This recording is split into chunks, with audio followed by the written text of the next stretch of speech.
Bonjour, nous allons résumer ensemble Tania du 7 Tammuz 5781. Alors aujourd'hui, dans une heure bonne et réussite, nous commençons le Igeret Hatshuva.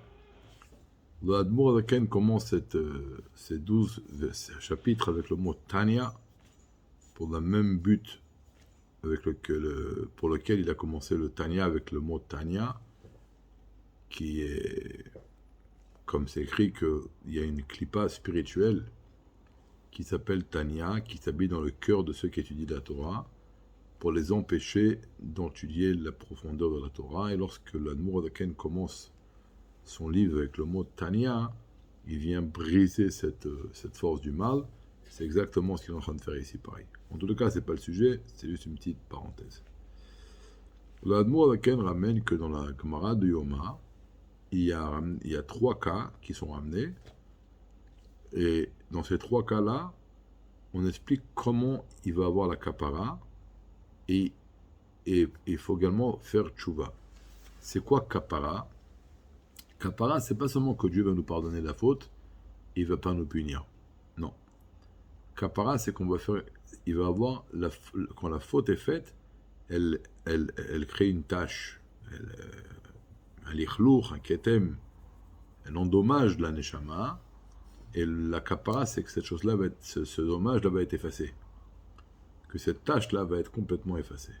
Comme une sorte de lavage à machine à laver. C'est ça que kapara, c'est le langage, les kaneach. C'est de venir complètement effacer les conséquences du péché.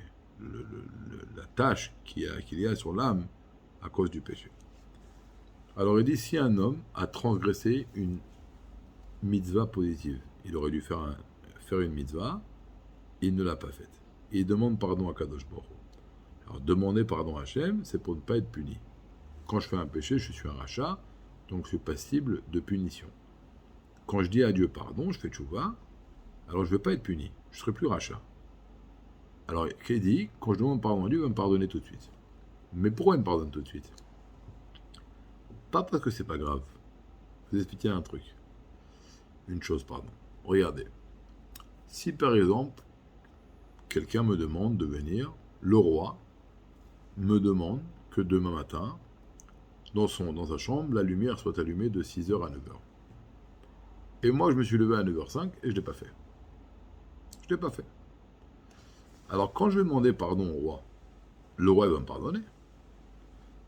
D'accord? Mais le fait que la lumière n'était pas allumée de 6h à 9h, ça, c'est pas récupérable. Je peux l'allumer maintenant de 9h à 11h, mais dans l'heure dans laquelle le roi voulait que j'allume la lumière de 6h à 9h, ça, je ne l'ai pas fait, c'est pas rétroactif. Donc ça, qui dit, je te pardonne, bon, mais le fait que je te pardonne, c'est pas parce que c'est quelque chose qui est pas grave, c'est parce que tu peux pas réparer ça. Donc qu'est-ce que je fasse?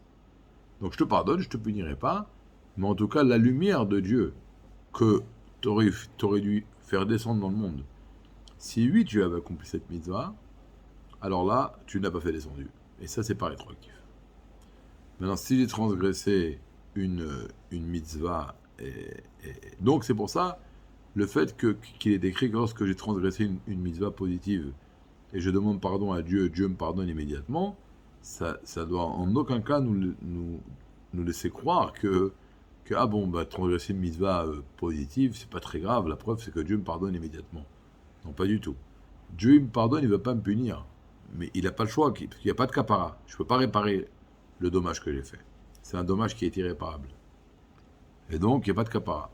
Juste Dieu va me pardonner, qui ne va pas me punir. Alors, lorsque j'ai transgressé une mitzvah négative, j'ai fait également un dommage, je vais demander pardon à Dieu, il va me pardonner, il ne va pas me punir. Mais pour qu'il y ait la capara, pour que la tâche, la saleté qui a été faite grâce à ce péché, ça, il faudra attendre le jour de Kippour. Le jour de Kippour va venir, qui bayom azeh, ce jour-là, Dieu ichaper alechem, il va expier vos fautes. Il va nous purifier. Si j'ai transgressé une mitzvah, une avera, sur laquelle, si le Bedin était là, j'aurais été passible de mort. D'accord? Ou alors, je suis passible de mort de par le Bedin du ciel, par le Bedin Shelmala. Ou alors une avera que si je la fais, alors je suis chayav karet. C'est une mitzvah où je suis mis en quarantaine. Une avera très grave. Alors là, je vais demander pardon à Dieu, il ne va pas me punir. Kippour ne va pas réussir à expier la faute. Il ne va pas réussir à expier la faute. Il va falloir attendre que Dieu, ce qu'à Dieu ne plaise, nous fait un peu de souffrance. Et ces souffrances-là, ces petits soucis, c'est ceux-là qui vont nous venir effacer la faute. Dans la Gemara, en vérité, il y a une quatrième. Il dit celui qui a profané le nom de Dieu, il va demander pardon, Dieu va pardonner. Ni Kippour et ni les souffrances ne pourront expier le dommage, venir réparer la tâche, nettoyer la tâche surtout. Ça, il faudra mourir. Ce qu'à Dieu ne plaise. Pourquoi l'Admoaken, il n'en parle pas? Parce que l'Admoaken, il s'occupe maintenant de faire tchouva à des gens vivants. Il ne parle pas de celui que la seule capara qu'il peut avoir, c'est de mourir. Alors je répète encore une fois, faut bien faire la différence. Quand je fais un péché, je suis rachat, je suis passible de punition. Quand je demande pardon à Dieu, je ne suis plus rachat et je ne serai pas puni. Mais ça ne veut en aucun cas dire qu'il y a eu la capara, que la faute, la saleté qui a été installée à cause du péché a été effacée. Ça non. Ça donc, une mitzvah positive, on pas réparé, qu'on n'a pas faite. Une avera, faut attendre Kippour. Une avera où on est chayav mita du bedin, ou une mitzvah qu'on est chayav karet, d'excommuniation, je ne sais pas comment on dit ça, d'être excommunié spirituellement. Alors ça, il faudra attendre les souffrances, et après le quatrième, on n'en parle pas. Alors ça, c'est la Braïta qui a écrit dans le traité de Yoma. Demain, on va continuer, on va bien expliquer, c'est quoi la véritable signification du mot tchouva. On va prendre le temps et on va aller doucement. Très bonne journée.